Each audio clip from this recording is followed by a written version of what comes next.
Welcome to this session on combating the gender pay gap. This presentation was co-created by the Center for Gender Equity and the Center for Career and Professional Development at Lehigh University. Here's a look at what we're going to discuss today. But before we jump in, we want to acknowledge that the research in this presentation is centered around the gender binary and heteronormative families. We want to recognize and acknowledge and appreciate that there are more genders than just woman and man, and that families and parents are not always just made up of a mother and father. So what is the gender pay gap? The gender pay gap is the disparity of earned income between women and men. Throughout this presentation, we'll be talking about the uncontrolled gender pay gap and the controlled gender pay gap. As you'll see here, the uncontrolled gender pay gap compares all working women to all working men. The controlled gender pay gap compares similarly qualified and experienced women and men in similar jobs. According to PayScale's article, The State of the Gender Pay Gap in 2021, data shows that at the start of their careers, men and women tend to work at similar level jobs, most often entering the workforce at the individual contributor level. Over the course of their career, men move into higher level roles at significantly higher rates than women. By mid-career, men are 70% more likely to be in VP or C-suite roles than women. By late career, men are 142% more likely to be in these higher paying roles. And the gender pay gap can be compounded for individuals with other intersecting identities such as race and class. According to data from 2020, among women who hold full-time, year-round jobs in the United States, Black women are typically paid 63 cents, Native American women 60 cents, Latinas 55 cents, and Asian American women 87 cents for every dollar paid to a white male working in a similar position. Additionally, Black and Hispanic women are more likely to work in lower-paying service industry jobs, such as food service, domestic work, and healthcare assistance. Now we're going to spend some time debunking the myth of the career choice argument. The career choice argument says that women just choose jobs that pay less, and we know that this does not explain the gender pay gap. One myth that prevails is that boys are better at math and science. In one study, teachers were asked about a boy and a girl who performed equally well on math tests and whom the teachers rated as equal on behavior and engagement. But when asked about their math ability, teachers were more likely to rate the boy as more mathematically able. It's because of these types of biases that girls are steered away from certain subjects and career paths as early as childhood. Research shows us that society values women's work less, and therefore jobs dominated by women generally pay less than those dominated by men.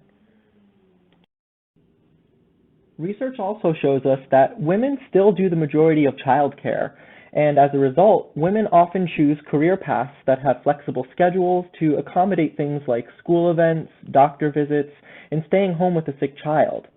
But there's no reason that women cannot have fulfilling careers and also care for their children. Other countries offer solutions. In Finland, 92% of companies offer flexible schedules, and in Norway, mandatory maternity and paternity leave help reduce the stigma of taking time away from work. We know that women don't enter certain high-paying professions at the same rate as men, but it's not because women are not capable of working in those fields. It's more likely that women avoid certain professions where there are few female role models and where they feel they are less likely to be sexually harassed, microaggressed, or experience bias and discrimination. In fact, according to Pew Research Center's study conducted from July to August in 2017, roughly 2/5 of working women reported experiencing gender discrimination at work, and that is only what was reported. We know that men still earn more money than women. So if the career choice argument were true, women and men would receive equal pay in female-dominated jobs. but according to the 2017 American Community Survey conducted by the census, there is no occupational category where women make more money than men. We also need to look at the impact of COVID-19 on the gender pay gap. According to the McKinsey quarterly report titled "The Pandemic's Gender Effect," the COVID-19 crisis has driven as many as 2 million women, particularly mothers with young children, to consider leaving the workforce or stepping back from their careers. The report lists one reason being that mothers continue to bear more of the household responsibilities for dual-career couples than fathers. And Black women are even more disproportionately affected. According to the report, Black women are 3 times more likely than non-Black women to report the death of a loved one in recent months. In previous recessions, such as 2008, men reported higher rates of job losses than women. But we know that women are much more likely to work in hospitality, healthcare, and education. And so, while hospitality, healthcare, and education are normally stable industries, they have been some of the hardest hit during the pandemic-related recession. According to a McKinsey Global Institute report in 2020, globally, women are 19% more at risk of losing their jobs due to COVID-19. So we've talked about what the gender pay gap is and various impacts on the gender pay gap. So now let's spend some time going over why it still exists. As noticed in the Harvard Business Review article, How to Close the Gender Gap, typical leadership characteristics of authoritativeness, decisiveness, and directness are typically coded as masculine, which means that women who demonstrate them appear to be violating gender expectations and are often characterized as difficult to work with or temperamental.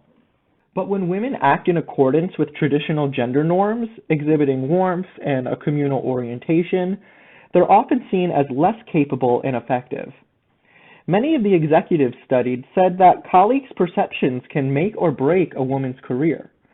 As one put it, "I did not understand how much likability was going to be this big, unquantified thing that matters so much more than performance in some cases.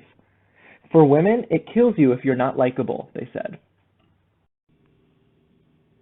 Not only is there a pay disparity at the onset of careers, the lost earnings over a 40-year career are compounded. Let's use an example from PayScale. An average woman starts working at age 22 and retires at age 62, thus a 40-year career. Assuming the gender pay gap doesn't change and that employers offer a 3% base pay increase each year, let's look at what the lifetime earnings would be over a 40-year career. We see that the average amount of money earned by women throughout their career is $850,000 less than that of men. When we control for women's pay, it is $80,000 less. In other words, women with the same job title and qualifications as a man, making a median annual salary of $61,000 in 2021, would need to work more than a year longer to earn the same pay as a man, according to this scenario from PayScale. These calculations do not even make note of the investment opportunities or compounded interest over time that would also contribute to lost earnings throughout a lifetime. It also assumes the median income of a woman, and it does not reflect the more extreme lost income for women of color, particularly American Indian and Alaska Native women who have the most extreme gap compared to white men. So today we discussed the gender pay gap, the racial pay gap, impacts of COVID-19 on both of those pay gaps, cultural expectations as to why women don't ask, and you've even seen what lost earnings can compute to over time. So we hope you are more informed as you enter the beginning of your career and feel equipped with knowledge about these topics. There are steps you can take throughout your interview processes as well as throughout your career to combat the pay gaps. We welcome you to review the many resources our departments offer, including the Center for Career and Professional Development's Job Offer and Salary Negotiation resource tile in Handshake, and consider practicing your negotiation skills in Career Lab or a one-on-one coaching appointment.